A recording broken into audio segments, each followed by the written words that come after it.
some of the update on what we're doing here in the renovations of NutraBio. It's just an update on the lab that I promised you last week. This is our QC lab, our analytical lab, not fully operational, but you can kind of see some of the stuff that's going on here. We've had 4 or 5 labs over the year, kind of dug everything out and putting it all together. This is an important part of it. These are Bruker MPA units. These are called FTNAR, Fourier Transform Near Infrared Spectroscopy. And we have about $1 million almost invested in the units themselves and the software and building all the libraries within it so that they can identify raw materials. Some of the requirements by the FDA for raw materials coming in are to do testing on it for purity, potency, composition, and identity. The identity testing is more of a qualitative test to say, okay, is this what it's supposed to be?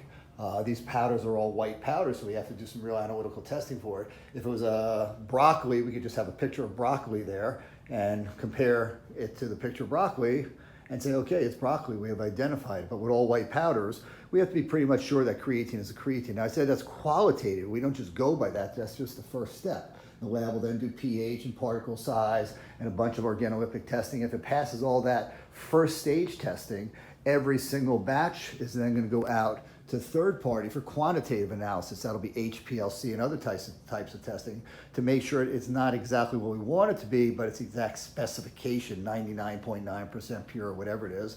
And then going out for heavy metal testing, microbial. Actually, we're bringing microbial in here. It should be ready in about 2 months. So we can do a little faster turnaround than microbial. We'll be doing that here. So the initial qualitative first stage testing is done in our lab here. Second stage quantitative testing is done through third-party independent testing. The reason we do that outside and not here is because we have that trust but verify slogan that we've been talking about for years, where you can go online and you can see a third-party analysis of the finished product and see what's actually in that product so that you can verify that the actual batch that you purchase has been tested by a third-party independent lab. So you just see a bunch of glassware in here, a bunch of scales, water purification, water baths, centrifuges, pH, a bunch of glassware, ovens, shaker tables, scales. This is particle analysis. I don't know where the main unit for that is, but these are the screens that we check particle size with. You can see they get smaller and smaller. You know, if we're trying to create a capsule, we got to make sure that the whatever ingredient coming in reaches an exact particle size, or we're not going to be able to use it properly. We have to mill ingredients down to particular particle sizes so they blend properly. So there's a lot of work done on that. This is dissolution equipment that's not up and operational yet. Mobile dissolution unit we used to use a while ago. Haven't used that in a while. But you can see just loads of glassware and stuff, everything getting put away and hopefully back up and operational in the next couple of weeks. We should be fully operational in here. And that's it. I'll give you a quick spin around again. So I was saying there's those 2 steps to ingredient qualification when it comes in.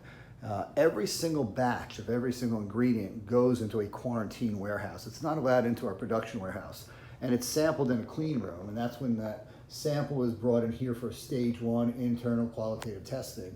And once it passes that testing is when it goes to stage 2, the quantitative testing we were talking about. Nothing passes from that quarantine warehouse into our main production warehouse until it's gone through both of these testing. Our lab manager is a PhD in chemistry who runs that. She's the only one who's allowed to actually sign off on the release of those raw materials so that we know that they're exactly what they're supposed to meet. They meet the qualification or the specification that's on the C of A's that we get in, and just as importantly, meet our specification for the products that we want to give you. If they're off by even 1/10 of a percent, 100%, if they don't meet that exact specification, there is no gray area to it is rejected. We still reject, I think, about sometimes 8 up to 11% of ingredients coming into this facility are rejected on a monthly basis. It's one of the main problems or fights that we have in this industry is getting good quality ingredients and working with vendors to give us exactly what they're supposed to do. We have some great vendors out there, and there's some shady vendors, and it's our job to make sure we find the difference between them. CFR 111, the GMP laws apply to us, the finished product manufacturer. They do not apply to these distributors, and they do not apply to the manufacturers of raw material.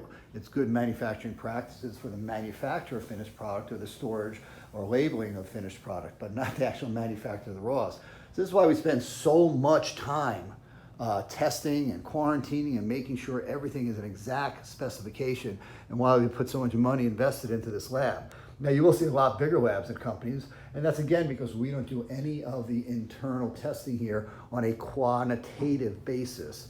That's done in third-party independent labs, so we can post that trust but verify style analysis. Anyway, there you go.